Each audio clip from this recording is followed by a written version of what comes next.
NPL यानी कि Nepal premier league सुरु हुँदैछ। को एक्साइटेड हुनुहुन्छ त? अनि कोले कुन टिमलाई सपोर्ट गर्दै हुनुहुन्छ?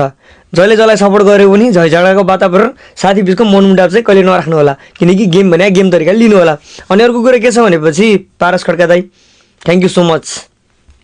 हामी नेपालीहरूको सपना पुरा गरिदिनु भएको धेरै धेरै धेरै धेरै धन्यवाद। सायद मलाई लाग्छ अरू जेसुकै भने पनि पारस खड्का दाइ आज त्यहाँ नभइदिएको भए क्रिकेट यहाँसम्म पुग्थेन होला नेपालको, है। सबै नेपालीको ड्रिम थियो विदेशी खेलाडीलाई ल्याएर नेपालमा खेलाउने, विदेशी तरिकामा हामीले गेम देखाउने, है। आज हेर्नुहोस् सबै सपना पुरा भएको, कति खुसी छौँ होइन। हरेक क्रिकेटरको सपना पुरा भएको छ।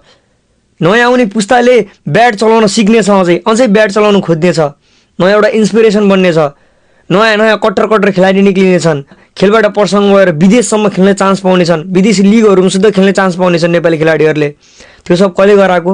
पारस खड्का दाइ हो। क्यानभित्रका अरू व्यक्तिहरू पनि धेरै भूमिका खेल्नु भएको छ, तर त्यहाँनिर पारस खड्का दाइले क्रिकेटको आफ्नो करियर नत्यागेर त्यही क्रिकेट खेलेर बस्दै गए आज यहाँसम्म सम्भव हुन्थेन। पारस दाइले क्रिकेटमा भएको आफ्नो करियरलाई त्यागेर बाँकी अरू क्रिकेटरहरूको करियर बनाउनको लागि यत्रो ठुलो त्याग गर्नुभएको छ, यत्रो ठुलो एउटा हुन्छ नि योगदान दिनुभएको छ, जुन हामी नेपालीले कहिले बिर्सिन पनि सक्दैनौँ। सो सबैलाई चाहिँ धेरै धेरै धन्यवाद। समर्थकहरू पनि त्यत्तिकै पायो नेपालले, होइन। आशा पलायो क्यानलाई, नेपालमा समर्थक छ भन्ने समर्थन पाउँछौँ हामीले भन्ने आशा पलायो।